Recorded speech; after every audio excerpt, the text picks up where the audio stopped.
estamos em 1 João, capítulo 3. Nós vamos ler o versículo 1 e depois vamos ler o versículo 16. Diz assim no versículo 1: Vede quão grande caridade nos tem concedido o Pai, que fôssemos chamados filhos de Deus. Por isso o mundo não nos conhece, porque não conhece a Ele. Agora o versículo 16 diz o seguinte: Conhecemos o amor nisto, que Ele deu a sua vida por nós, e nós devemos dar a vida pelos irmãos. Então, quando nós olhamos aqui esta primeira figura, talvez não vai dar para ver bem, mas talvez se reduzir aqui um pouquinho. Isso aqui é um desenho de um coração. Pode reduzir aqui um despúlpito, depois vai acender. Isso aqui são 2 corações. E lá no coração, você vê que num coração está entronizado um trono, tá? Quem aqui fez discipulado nessa igreja sabe o que isso significa. Quem fez aqui o curso de obreiro, geralmente a gente faz um círculo, né? E uma cadeira lá no trono, e lá no trono tem alguém. Só que isso aqui é o coração de uma pessoa que tem a marca de Deus e aquele que não tem a marca de Deus. O que não tem a marca de Deus, ele é um verdadeiro esqueleto. Ele é um seco. Por isso que Tiago, ele fala ali no capítulo 2, né, que a fé sem obras, a fé sem amor, a fé sem caridade, a fé sem esforço, sem sacrifício, sem fazer nada, não é fé. Um corpo que não tem alma está morto. Um cristão sem a marca de Cristo não é cristão. Ele pode dizer para aquele que diz: eu sou cristão, eu fui à igreja, eu não batizado. Existe qualidades, existe características de quem é um cristão. Por exemplo, irmão, há uma diferença entre uma girafa com um elefante? Qual é a diferença da girafa com o elefante?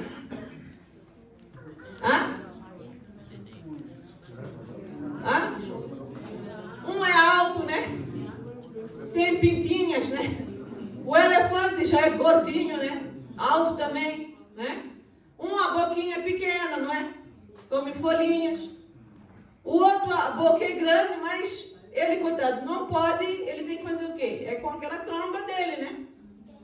Então, há diferença em quem é filho de Deus e quem não é filho de Deus. Então, ele começa aqui, próximo slide, ele fala: Vede com grande caridade e amor nos tem concedido o Pai, que fôssemos chamados filhos de Deus. Por isso o mundo não nos conhece, porque não conhece a Ele. As pessoas não reconhecem o nosso, né, estado de filho de Deus. Por quê? Porque eles não conhecem Deus. Deus não significa nada para eles. Por exemplo, muitos missionários, quando eles às vezes chegam em certos lugares, e não precisa ser missionário, mas você é um crente, e começam a falar: olha, você já ouviu falar do Salvador, de Jesus Cristo? As pessoas dizem: o quê? Quem? Quem é isso? É uma marca de sabão? É o quê? Um refresco? Esse nome Jesus? É sério, irmãos, eles não sabem. Quem é isso? Por quê? Porque eles não conhecem Deus, a não ser que vá alguém e fale, compartilhe a muitas pessoas que não cresceram num lar cristão. Ele não conhece. Aqui na África do Sul está cheio de pessoas assim. Ele não conhece nada de Deus e nada da igreja. Então, por isso que ali nós temos a história, né? Que ali do Mateus capítulo 4, quando Jesus se batiza, ele dá-nos o exemplo, né? Como é que nós nos tornamos um cristão? Como é que a gente entra para a família de Deus? Eu falei semana passada, nós temos que aceitar a Jesus. E uma das coisas que o cristão faz é o batismo. É o próximo slide que você está vendo aí. O outro slide próximo, quando Nicodemos, eu falei semana passada, não vou repetir, eu só estou dando aqui uma recapitulação, né? Nicodemos pergunta a Jesus: como é isso de nascer de novo? E Jesus explica para ele ali, em João capítulo 3, 8, que você tem que nascer da água e do sangue. A água, batismo. Sangue, a santa ceia, o cálice que toma. Está entendendo? Mas o sangue também está falando de sofrimento, de dor. Próximo slide. Aí nós vamos aqui na Bíblia, vá comigo na Bíblia. Diz assim, amados, agora somos filhos de Deus. Está lendo comigo aí? Acompanha na sua Bíblia. E ainda não é manifesto o que Deus, o que havemos de ser. Tá?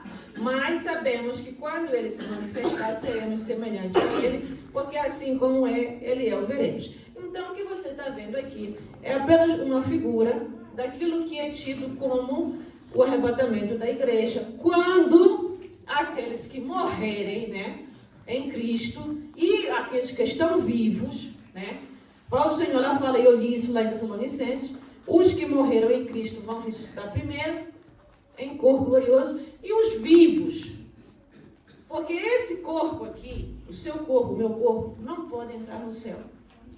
É um corpo de pecado, está entendendo? É um corpo que tem sujidade do pecado.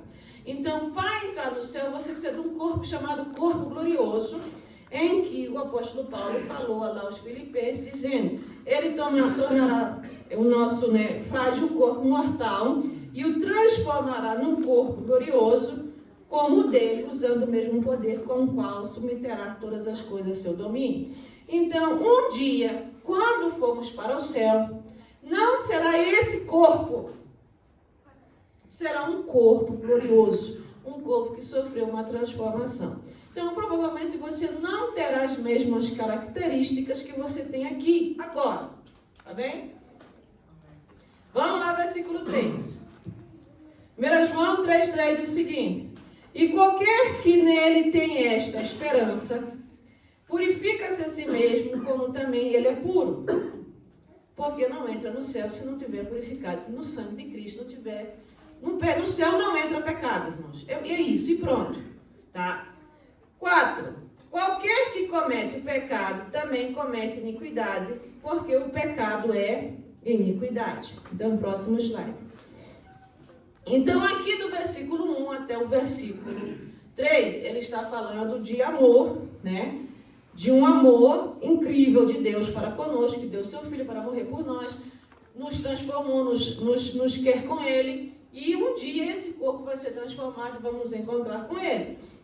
Então, nós somos chamados, mesmo agora, com esse corpo impuro, com esse corpo de pecado, nós somos conhecidos como filhos de Deus. Amém? Amém. E temos alcançado isso através de quem? Do sacrifício de Jesus na cruz. Este estatuto não é apenas uma realidade presente, mas ele inclui uma esperança futura, que nós vamos ser filhos aqui e no porvir. Tá? Próximo slide. E aí você vê do versículo 4 ao versículo 10, vamos ler, que já lemos o 4, já lemos o 5, já lemos o 4, diz assim o 5. E bem sabeis que ele se manifestou para tirar os nossos pecados, e nele não há pecado. Amém? Versículo 6. Qualquer que permaneça nele não peca. Qualquer que peca não viu nem o conheceu. 7. Filhinhos, ninguém vos engane. Quem pratica a justiça é justo, assim como ele é justo. Amém? Quem comete o pecado é do diabo, porque o diabo peca desde o princípio. Para isto o Filho de Deus se manifestou para desfazer as obras do diabo. 9. Qualquer que é nascido de Deus não comete pecado, porque a sua semente permanece nele, não pode pecar, porque é nascido de Deus. Nisto são manifestos os filhos de Deus e os filhos do diabo. Qualquer que não pratica a justiça e não ama o seu irmão, não é de Deus. Então, do versículo 4 agora até o versículo 10, nós temos aquilo que é conhecido a marca dos filhos de Deus e a marca dos filhos do diabo. Quem é de Deus, o que ele procura aqui no versículo 4? Filhinhos, diz o que aí, versículo 4?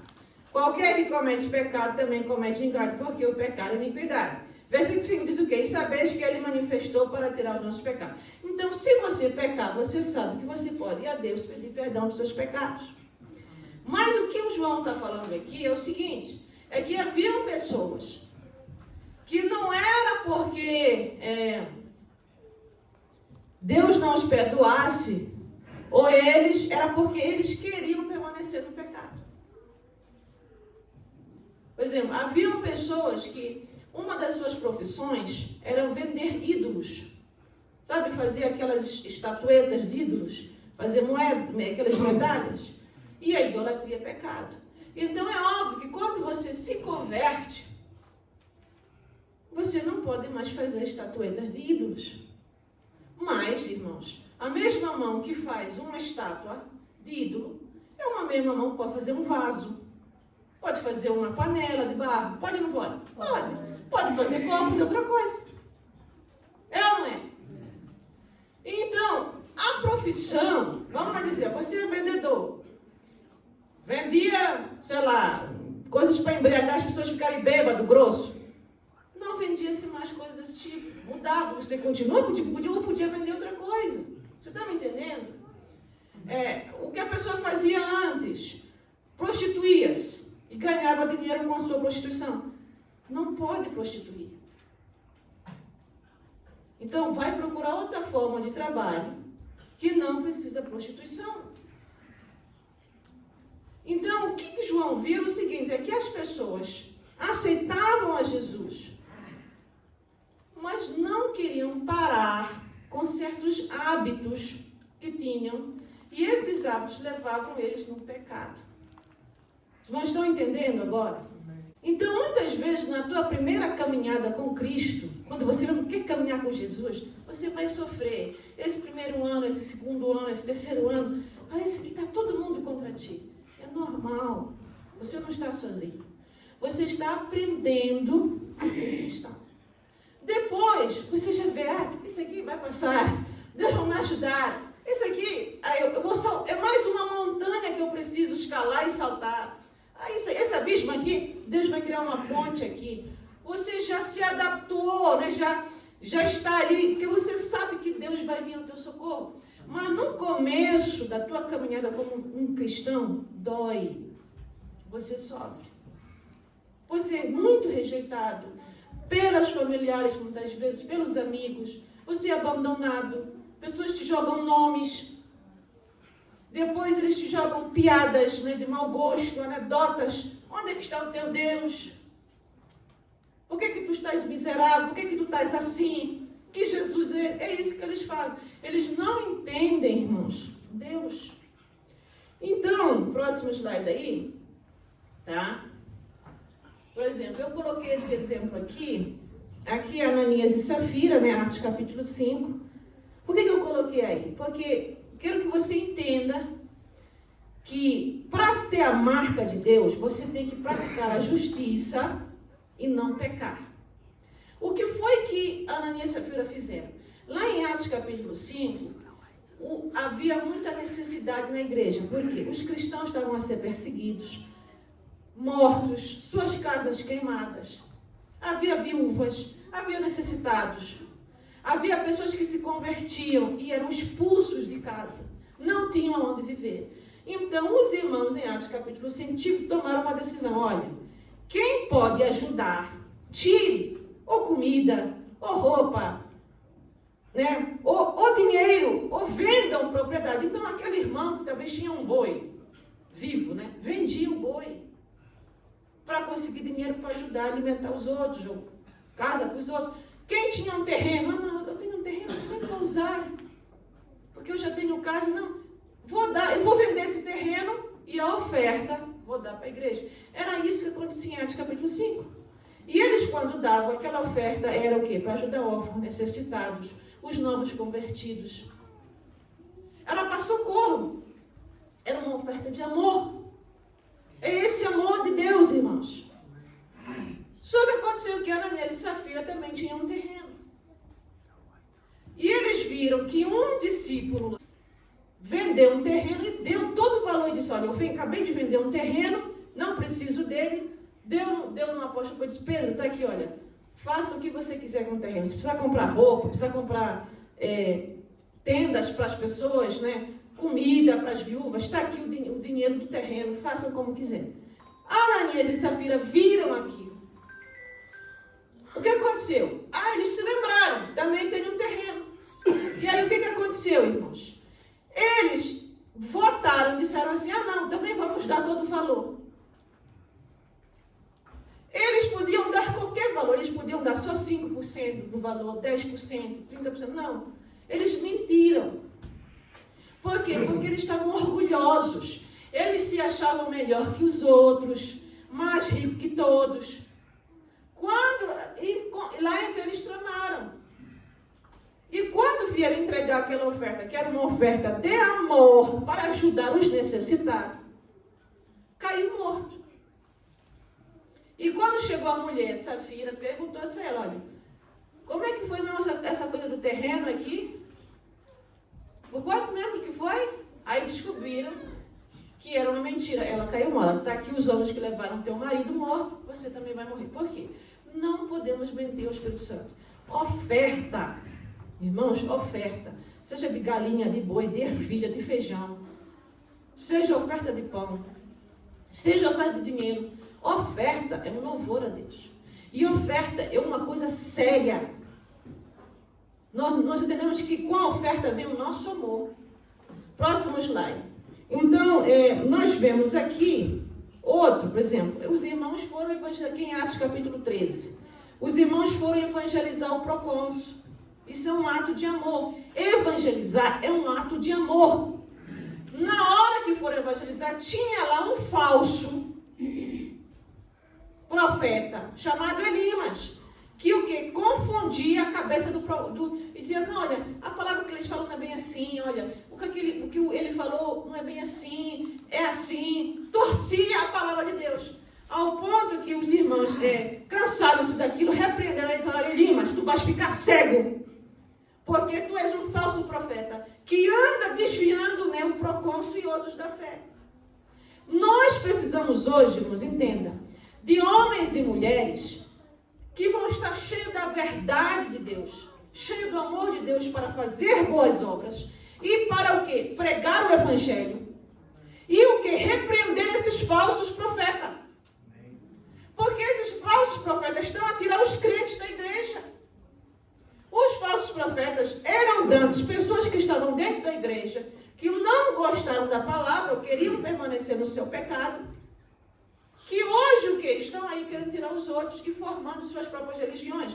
Nós precisamos de homens e mulheres com disposição para repreender pessoas assim. E diz, olha, tu és tu, só ia falar, filho de mentira. Então, os irmãos foram lá evangelizar, ato de amor. Evangelismo é ato de amor, irmãos. É compaixão por uma alma que não tem salvação para que ela seja salva. Próximo slide. Nós temos ali em 2 Timóteo, capítulo 2, 17, que eu falei no estudo dos obreiros, Himeneu e Fileto, dois falsos crentes dentro da igreja, que atrapalharam a vida do presbítero Timóteo, depois pastor Timóteo. Eles eram uma verdadeira, não era nem cruz, irmão, nem pele no sapato, isso aqui era espinhosa. E Himeneu e Fileto eram dois endemoniados, dois falsos profetas dentro da igreja. E o próprio apóstolo Paulo, né, falou disso, olha, eles são falsos, são como um cancro, um câncer, que está destruindo a todos. Cuidado com esses. Não mantenha amizade com eles, porque são terríveis. Próximo slide. Então, o amor como prova de vida, né? A mensagem fundamental é amar uns aos outros. Este amor não é apenas emocional, mas é definido pela ação e pela prova de ter passado da morte para a vida. E eu vou dar aqui alguns exemplos. Por exemplo, vamos lá, próximo slide. Nós temos aqui o exemplo de Pedro. Pedro, ele teve que aprender a ser crente. Ele cria em Deus, mas ele não tinha o amor de Cristo, ele teve que aprender. E ele fez muita coisa boa, mas é aquilo que nós lemos lá no versículo 16. Vai lá, 1 João, capítulo 3, 16, assim. Conhecemos o amor nisto, que ele deu a sua vida por nós, e nós devemos dar a vida pelos nossos irmãos.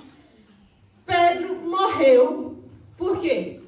Porque ele estava dando a sua vida pela obra de Deus. Ele não delatou aonde estavam os cristãos. Porque eles pegavam os cristãos, torturavam, até diziam onde é que tinha uma igreja, onde é que estava escondido.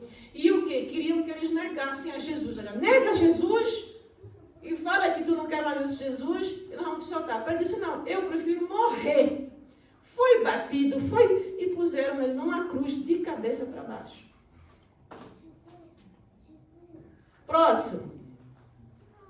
Outro ato de amor. Não dá para ver bem, mas aqui é um corpo que está numa madeira ali, num astro ali, e ali é uma cabeça. Esse é o apóstolo Paulo. O apóstolo Paulo, ele foi torturado, batido, espancado. Provavelmente ele ficou não só assim ajoelhado, mas em pé, estilo crucificado assim por vários dias. Porque era assim que eles faziam, até onde o corpo vai. Como ele não morria, eles disseram, olha, não conseguimos matar esse homem. Já batemos, já colocamos ele assim, ele não morreu, aí o que fizeram? Ó, corta a cabeça dele. Então, muitas vezes, mostrar o seu amor para com Cristo, você está disposto a dar a tua vida por Jesus? Assim como Jesus deu a vida dele por ti. Você está disposto numa aflição? Porque nós sabemos que um dia, e eu falei semana passada, o anticristo vai se manifestar. Eu não sei se você vai estar vivo ou morto quando ele se manifestar. Mas uma das coisas que o anticristo vai fazer é fazer você negar Jesus. E quando você negar Jesus, a marca da besta, que é o 666, entra ou na sua testa, né, ou na sua mão. E eu te pergunto, você está disposto a morrer por Cristo? Se te meterem arma na cabeça, disserem que vão arrancar teu pescoço, você está disposto a morrer por Cristo? Porque se você não está, você não tem ainda a marca do amor de Deus, nem a marca do Filhinho de Deus. Próximo. Nós temos aqui João, que é este que escreveu a carta. Irmão, João foi sentenciado como a pena de morte dele foi ser colocado dentro de um tacho quente de óleo fervendo. Aqui. Ele foi colocado lá dentro, vivo. Ele não estava desmaiado, vivo. Ele foi queimado totalmente. Tiraram ele do óleo quente. Quem já se queimou aqui com óleo quente? 3, 4, 5. Dói, não dói? Agora imagina tu ser batido, espancado, torturado. Aí a tua sentença, porque você não negou Jesus, você quer seguir Jesus, você morre por Jesus, é te colocar num tacho quente. Aí, você aceita? É difícil, não é? Aí tiraram o João de lá, porque viram que ele não morreu, não morria. Aí disseram, olha, o homem não morre. Mas nós não podemos dar 2 sentenças de morte, só pode mandar matar uma vez. Olha, tem uma ilha chamada Patmos, aonde estão lá os criminosos, as pessoas que nós não gostamos, que nós queremos que sofram, põe ele lá em Patmos. Mandaram ele para Patmos. Lá em Patmos, irmão, sabe o que aconteceu? Foi quando ele teve a revelação do Apocalipse. Então, às vezes, um grande sofrimento que você passa agora vai abrir você para um espiritual que você nunca viu. Eu creio que a dor que ele sentia no corpo dele, ele já não sentia porque a visão celestial era tamanha e ele tinha que ter forças para escrever. E conta-nos, né, a história cristã que talvez ele não escreveu tudo sozinho. Teve pessoas que ele converteu. Lá naquela ilha tinha pessoas. Assim como aqui na África do Sul tem aquela ilha ali perto de Cape Town, como é? Robben Island, né? Robben Island, né? Que antigamente era uma ilha onde ficavam os presos. Patmos era uma ilha assim. Então ele pregou para aquelas pessoas, converteu e aqueles homens ajudaram ele a escrever. Ele tinha visão, ia falando e os homens iam escrevendo. Você está entendendo? O plano de Deus da tua vida não é nada aquilo que você quer muitas vezes. Mas você tem que estar disposto a sofrer este amor por Cristo e pela sua obra. Isso aqui é amor, irmãos. Foi ele que escreveu isso aqui. conhecemos o amor, que Ele deu a sua vida por nós, versículo 16, e nós devemos dar a nossa vida pelo nosso irmão. Ele disse, olha, eu prefiro ser colocado num tacho de óleo quente do que negar a Jesus ou entregar algum irmão meu. Não faço isso. Não digo onde é que eles estão. Por quê? Porque eles vivem escondidos, perseguidos, como era na China, irmãos. Tem milhares de pessoas presas naquelas cadeias, que são cristãos.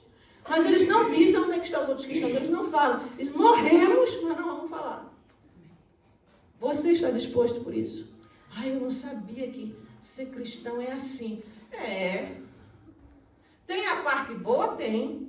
Mas tem a parte do sofrimento. Mas quando esse sofrimento vem, ele não fica sempre. Um novo espiritual vai existir.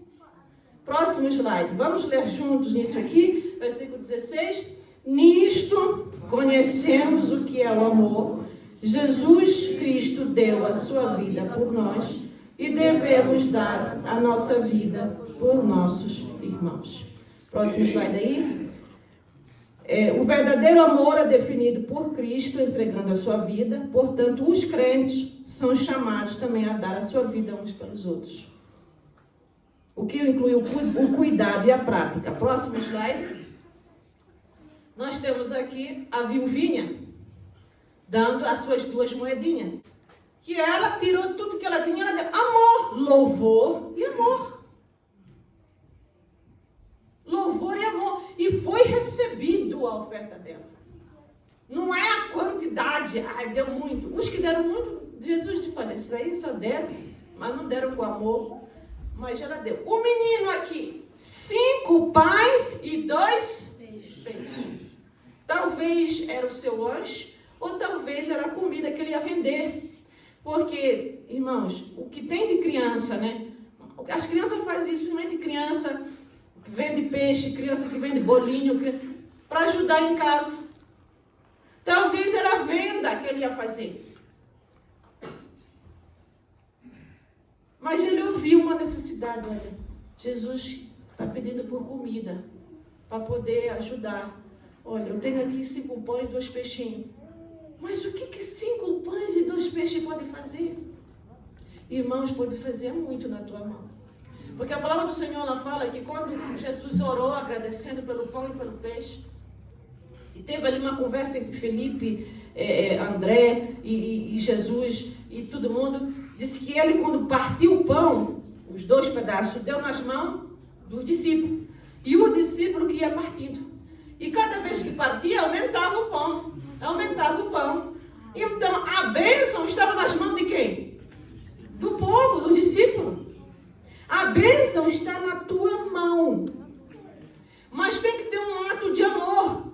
E muitas vezes esse ato de amor é um sacrifício. Foi um sacrifício para aquela vovozinha, viúva, dar a sua moedinha. Foi um sacrifício para o menino, dar o seu lanchinho. Mas deu com louvor, deu com amor. O que você está dando para Deus? Vocês estão me entendendo, meus irmãos, aqui? Então, só para poder terminar aqui, para entendermos, né? Como é que podemos servir com amor? Você serve ao próximo, tá? Com diaconia, com dízimos, com ofertas, com obras missionárias. Você pratica compaixão, evangelismo discipulado. Você ama os seus inimigos orando por eles. Aí a pessoa vai dizer, eu vou orar pelo diabo. Irmãos, por favor, já falei. Não ora para o diabo, não ora para demônio. Não vai se converter. Tá? Não tem maneira. Mas você pode orar pelaquela pessoa que... Por exemplo, eu tenho orado por esses governantes todos, dessas marchas aí. Eu tenho orado, Jesus liberta eles, estão na cegueira, esses homens, cheios de ódio. O que eles fizeram em Durban ontem ali, não foi político e não foi xenofóbico, foi tribal. Foi tribal. Quem assistiu à televisão, aos anúncios, você vai ver o que aquela senhora fala, né? Aquela senhora que estava lá, aqui está nesse movimento, aquilo é um movimento tribal, é tribo contra as outras tribos. Eu sempre disse, isso aqui não é político, isso aqui não é contra imigrante, isso aqui é tribal. É para dividir o povo. É confusão. Eu estou orando, Jesus liberta. Isso é um espírito, irmão, de violência, de crimes. O próximo, guardar os mandamentos de Deus, viver de acordo com o caráter de Jesus, viver em santidade. Próximo. Orar, estudar a palavra de Deus, meditar na palavra de Deus, uma adoração sincera a Deus, é amor também, tá? Próximo. Gestos diários que mostram que eu tenho amor de Deus, que eu sou um filho de Deus. Eu perdoo. Eu perdoo. Eu sou um canal de amor. Como? Eu levo o amor de Jesus às famílias, aos amigos. Como, irmãos? Você fala para eles de Jesus e traz eles aqui na igreja que Jesus faz o resto. Amém? Você cria um sacrifício pessoal, ou seja, você está disposto a abrir mão dos teus interesses próprios em benefício aos outros. Então eu queria pedir aos homens que neste sábado, às 6 da manhã, venham orar. É um sacrifício para vocês. Mas quando for lá para as 11 horas, é 11 horas, né, evangelista Jorge? Venha evangelizar, irmãos. Esse homem não pode evangelizar sozinho.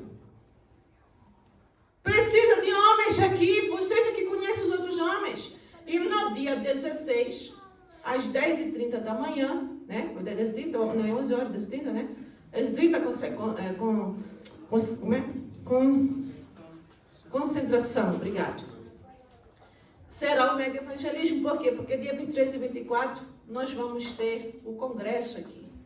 Soldado de Cristo. Eu sou soldado de Cristo, você é um soldado de Cristo. Como você está vivendo o teu amor? Como é que você está vivendo essa marca de um filho de Deus? Porque se não tiver amor, não tem como, queridos. Vamos levantar agora em nome de Jesus? Vamos estar orando pelas nossas ofertas. Pode ligar a luz. Os jovens vão estar louvando a Deus. Amém. Vou pedir o presbítero Federico fazer oração pelas ofertas.